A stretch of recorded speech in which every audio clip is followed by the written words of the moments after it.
Good morning student, this is Surendra Yadav as a physics teacher. दोस्तों, आज मैं आपको कक्षा 12 भौतिक विज्ञान से रिलेटेड चैप्टर नंबर 1 से एक बहुत इंपॉर्टेंट क्वेश्चन लेके आया हूँ, जो एक एग्जाम्पल भी है और ये क्वेश्चन जो है अपने विद्युत क्षेत्र से रिलेटेड भी है। ओके, तो इस पे हम चर्चा करते हैं कि कैसे हम इसकी वैल्यूज को निकालते हैं, कैसे उसमें फोर्स निकालते हैं और क्वेश्चन क्या है पहले इसको देखते हैं, फिर उस पर चर्चा करेंगे। ठीक है, तो एग्जाम्पल नंबर 1.7 अच्छी तरह से देखिए क्वेश्चंस को और इसके बाद इस पे हम विचार करेंगे करना क्या है। ठीक है, तो आप क्वेश्चन देख रहे हैं कि चित्र में दर्शाए अनुसार, चित्र भी दिया गया है, अभी मैं आपको बताते हैं। चित्र में दर्शाए अनुसार किसी समबाहु त्रिभुज के शीर्षों पर स्थित आवेशों Q तथा -Q पर विचार कीजिए। प्रत्येक आवेश पर कितना बल लग रहा है, कहने का मतलब सभी पर बल क्या लग रहा है वो हमें निकालना है, मतलब F निकालना है। तो आप देख सकते हैं जैसा कि चित्र बनाया गया है आपके सामने है, एक समबाहु त्रिभुज है जिसकी तीनों भुजाएं बराबर हैं और उन भुजाओं की वैल्यूज जो है वो L है। आप देख सकते हो AB, AC और BC आपको L मेंशन किया गया है और सभी पे अलग अलग चार्ज हैं, जिसमें सेम है वो सेम है, जिसमें डिफरेंट है वो डिफरेंट है। आप देख सकते हैं A बिंदु पर जो हमारा आवेश है Q1 = Q है, जबकि B बिंदु पर आप देखिए फिगर में तो Q2 = Q दर्शाया गया है, जबकि C = क्या है Q3 और उस पर कौन सा चार्ज है -Q है। अब आप देख सकते हैं कि A, B और C पे तीन रिजल्टेंट परिणामी जो है बल लग रहा है, तो वो बल कौन सा है? A पे F1 है, B पे कौन सा है F2 है और C पे क्या है F3 है। ठीक है, अब वो किसके बीच में है? अगर A बिंदु की बात करते हैं तो वेक्टर F12 और F13 के बीच में F1 वेक्टर है, जबकि अगर F2 वेक्टर की बात करते हो तो F23 और F21 के बीच में परिणामी जो वेक्टर बल लग रहा है वो F2 है, और F3 की बात करें तो वो C बिंदु पर है और जो F31 और F32 के बीच में लग रहा है। तो उस चीज़ को हमें लिखना भी है उसी तरह जो मैंने आपको बताया। तो हमें क्या लिखना है? बिंदु A पर स्थित आवेश Q1 Q है, जो हमने आपको चर्चा की, इस पे एक बल निकालना है। और बिंदु B पर स्थित आवेश Q2 पर Q के कारण जो बल लग रहा है वो F12 है और उसकी वैल्यूज क्या होती है? KQ²/L² होगा, जहाँ पे R1 यूनिट वेक्टर क्या है? BA के अनुदिश एकांक सदिश बताया गया है। अगर हम बिंदु C की बात करें, बिंदु C पर स्थित आवेश Q3 = Q के कारण जो F13 लग रहा है वो कौन सा है? आप देख सकते हैं F13 बल आपको A बिंदु पर दिखेगा, एरो बनाया गया है F13। इसका जो फार्मूला है वो भी आप देख सकते हो, फार्मूला तो वही है कोलंबियन बल का जो है F13 = KQ²/L² × R2 unit vector. R2 क्या है? AC के अनुदिश एकांक सदिश को आइडेंटिफाई करता है। अब हम बात करते हैं, अगर हम A बिंदु पर उसका रिजल्टेंट फोर्स निकालें, बल निकालें, अतः बिंदु A पर स्थित आवेश Q1 पर कुल बल क्या होगा? तो F1 वेक्टर को हम क्या लिख सकते हैं? F1 vector = F12 vector plus F13 vector. अब इसमें F12 वेक्टर और F13 वेक्टर का मान रखेंगे तो हम इसकी वैल्यूज को निकाल पाएंगे। ओके, तो अब हम रखते हैं उसकी वैल्यूज को। दोस्तों, अब हम F1 वेक्टर की वैल्यूज को निकालेंगे। तो F1 वेक्टर को कैसे वेक्टर सदिश में लिख सकते हैं? आप देख सकते हो F1 vector = √F1² plus F13² plus 2F12 F13 cos 120। अब इसकी वैल्यूज रखेंगे। अगर हम इसकी वैल्यूज रखते हैं तो अभी हमने निकाला था F12 की वैल्यूज क्या थी? आप देख सकते हो KQ² L² plus KQ² L² plus 2 KQ² L², मतलब F12 की वैल्यू है। F13 की वैल्यू है KQ² L² और cos 120 की वैल्यू होती -1/2। अब यहाँ 2 से 2 कैंसिल हो गया है, आप देख सकते हो। अब इसको हम ब्रैकेट को खोलने से पहले सबका स्क्वायर करेंगे, जो करता है उसको काटेंगे, जो बचेगा उसको हम आगे बढ़ाएंगे। तो नेक्स्ट लाइन में हमने आपको लिख के बताया है कि √KQ² L² पहले टर्म का स्क्वायर करेंगे तो K² Q⁴ L⁴ होगा, प्लस दूसरे टर्म की भी यही होगा K² Q⁴ L⁴ माइनस के स्क्वायर क्यू की पावर 4 और एल स्क्वायर, माइनस 1/2 के पहले माइनस था वो वहाँ पे आ गया। अब यहाँ सिर्फ सेकंड और थर्ड टर्म यहाँ कैंसिल हो जा रहा है, तो जो बचा है वो टर्म क्या है, के क्यू स्क्वायर के स्क्वायर क्यू की पावर 4 एल की पावर 4 है। नेक्स्ट स्टेप में हम इसको आगे बढ़ाएंगे तो F1 वेक्टर क्या हो जाएगा, रूट के स्क्वायर क्यू की पावर 4 एल की पावर 4 बचेगा। अगर रूट हटाते हैं तो के q square by L square आएगा। इसको हम लिख सकते हैं कुछ इस तरह से। अगर हम इसकी के की वैल्यू रखते हैं तो F1 vector modulus equal to 1/4 pi epsilon naught q square upon L square, या फिर के फॉर्म में भी ले सकते हैं। F1 vector modulus equal to k q square by L square होगा। ठीक है, अब आगे हम बढ़ रहे हैं जहाँ पे हम दूसरी वैल्यू निकालेंगे तथा F1 की F12 के साथ जो दिशा होगी वो हमें बताना है। F1 क्या है, परिणामी वेक्टर F1 है। अब उसकी हमें क्या बताना है, दिशा बतानी है कि उसकी दिशा क्या है F12 के साथ। तो इसके लिए हमें tan थीटा का यूज़ करना पड़ता है, और tan थीटा की वैल्यूज हम लिख सकते हैं। tan थीटा इक्वल टू जो हम वेक्टर में 11वीं में पढ़े थे वह उसको इस तरह से लिखते हैं, theta equal to tan inverse की भी लिख सकते हैं। तो F13 साइन 120, क्योंकि 120 एंगल था, और पहला वेक्टर F12 है और दूसरा वेक्टर क्या था, F13 है, तो cos 120 रख दिया।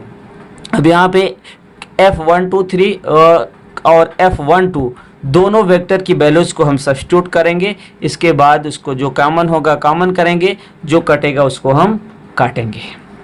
तो F13 की वैल्यू है के q square by L square, जबकि F12 की वैल्यू भी वही है के q square upon L square, plus F13 की वैल्यू के q square by L square. तो यहाँ पे डिनोमिनेटर में हम क्या करेंगे, कॉमन करेंगे, और बाद में उस वैल्यूज को हम कट करने की कोशिश करेंगे। तो theta equal to tan inverse, root में क्या लिखा है और ब्रैकेट में क्या लिखा है, sorry not root, k q square by L square sine 120 degree है, और डिनोमिनेटर में क्या है, के q square L square common किया तो 1 प्लस कॉस 120 है। ओके ओके, तो आगे बढ़ते हैं। Theta equal to tan inverse sine 120 1 plus cos 120।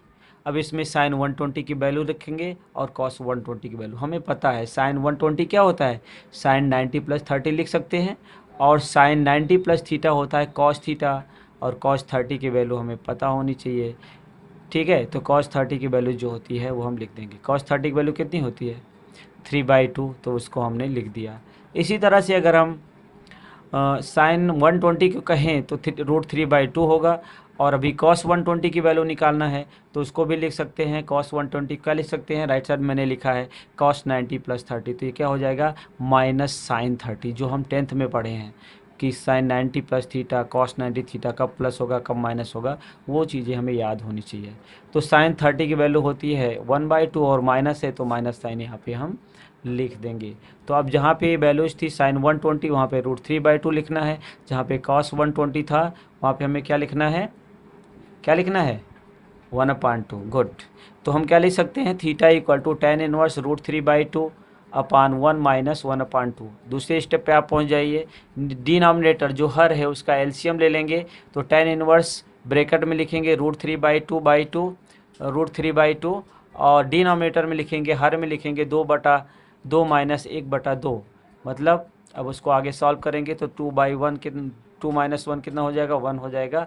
तो हम इसको नेक्स्ट स्टेप पे लिखते हैं कि theta equal to tan inverse √3/2 अंश है, हर में क्या 1/2 है तो 2 ऊपर चला जाएगा, 1 नीचे आ जाएगा, 2 कैंसिल हो जाएगा, तो ब्रैकेट में क्या बचेगा, तो इक्वल टू हम क्या लिखेंगे, tan इनवर्स √3, और tan की कौन सी वैल्यू है, √3 होती है, वो 60 की वैल्यू होती है, तो यहाँ पे थीटा इक्वल टू हमें 60 मिल जाता है।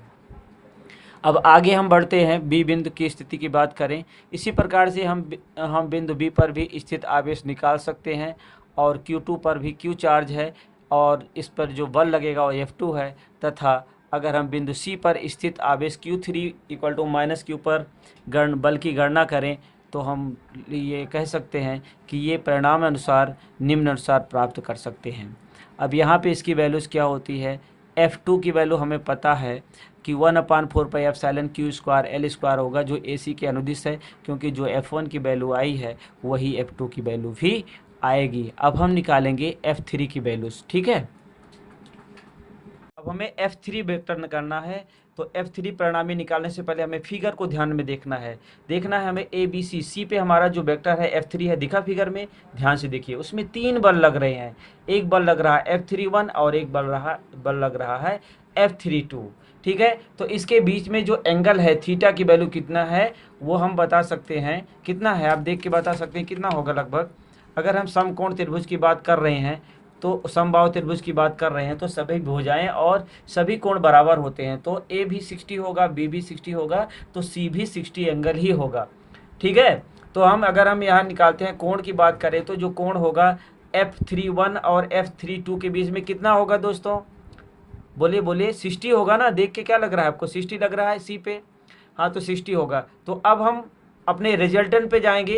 पहले वाले में हमने क्या लिया था, अगर हम ए एंगल की बात करते हैं तो आप ए एंगल पे देखिए F12 और F13 के बीच में 120 एंगल का कोण बन रहा है, देख सकते हैं F1 वेक्टर के लिए, और F2 के लिए भी 120 था। अब हमें सी के लिए वेक्टर F3 नीचे के डायरेक्शन में है, 60 एंगल है। अब जहाँ पे cos 120 था वहाँ पे 120 की जगह पे 60 लिखेंगे। इसी बताने के लिए हम फिर से इस फिगर पे आए थे।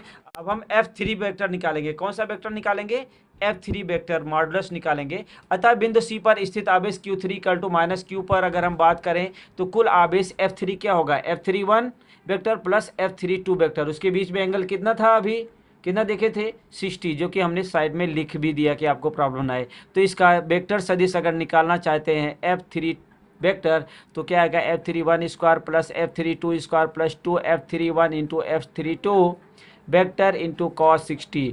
अब इसकी वैल्यूज लिखेंगे कि जो F31 और F32 की वैल्यूज वही आएगी जो पहले वाले की थी, root k q square upon L square whole square. F32 square की जगह क्या लिखेंगे, k q square by L square whole square plus 2 into k q square by L square into k q square by L square, मतलब F31 और F32 की value रख दिया। Cos 60 की वैल्यू क्या होती है, 1/2 होती है, तो cos 60 की वैल्यू 1/2 रख दिया। 2 से 2 कैंसिल हो गया। अब इसके बाद इन सभी वैल्यूज को हमें स्क्वायर करके जोड़ लेना है। जोड़ने के बाद कुछ तस्वीर रिश्ते आएगी, जब इसको हम स्क्वायर करेंगे तो रूट के स्क्वायर क्यू की पावर 4 अपान L4 प्लस के स्क्वायर क्यू की पावर 4 अपान L4 प्लस के स्क्वायर क्यू की पावर 4 अपान L4 ये हो जाएगा। अब तीनों को ऐड करेंगे तो कितना हो जाएगा, ये आ जाएगा 3K क्यू स्क्वायर के square Q square by L की पावर 4 हो जाएगा। अगर रूट अगर हम हटाते हैं तो हमारी वैल्यूज कुछ इस तरह से आएगी, 3 का रूट हो जाएगा, के आएगा q square by L square equal to root 3f का हम कह सकते हैं। कैसे कह सकते हैं, क्योंकि f1 की वैल्यूज़ हमें पता है, f2 की वैल्यूज़ वही है जो के स्क्वायर अपान एल स्क्वायर है, तो रूट f1 वेक्टर भी कह सकते हैं। ठीक है, तो f3 वेक्टर को क्या लिख सकते हैं, रूट 3f1 वेक्टर। और यहाँ पे जो एंगल लिया गया है रूट ACB को समद्विभाजित करने वाली रेखा के लिए लिया गया है, तो उसके अनुदिश है, और इस तरह से f3 वेक्टर हमें मिल सकता है। ठीक है, ओके, अब इससे स्पष्ट होता है कि F1 vector equal to F2 vector है, क्योंकि आपने F1 वेक्टर की वैल्यू के q square upon L square निकाला। F2 की भी वैल्यू यही है के q square by L square, लेकिन F3 की वैल्यू कुछ डिफरेंट थी। क्या थी, रूट 3 के q square by L square था। तो हम क्या कह सकते हैं, F3 is not equal to 0। लेकिन परंतु हम क्या कहते हैं, F1 plus F2 plus F3 equal to 0 होता है, तो इसको हम क्या लिख सकते हैं, F1 plus F2 equal to minus F3 हम कह सकते हैं, क्योंकि F3 क्या है, F1 F2 के अपोजिट डायरेक्शन में भी है, और उनका दोनों का सम इसके बराबर हो सकता है। ठीक है, तो ये रहा हमारा आंसर। F1 की वैल्यू भी निकल आई, F2 की वैल्यू निकल आई, और F3 की वैल्यू निकाल के इसको हम कंपेयर करके आपको बताने की कोशिश किए। तो आपको यहाँ तक आपको लिखना पड़ेगा इस क्वेश्चन में। ओके, आई होप आपकी समझ में आया होगा। नहीं समझ में आएगा तो आप पूछ सकते हो, वीडियो को 2-3 बार रिवाइज करके देखिए, नहीं आता है तो मुझे फ़ोन कर सकते हो। ओके।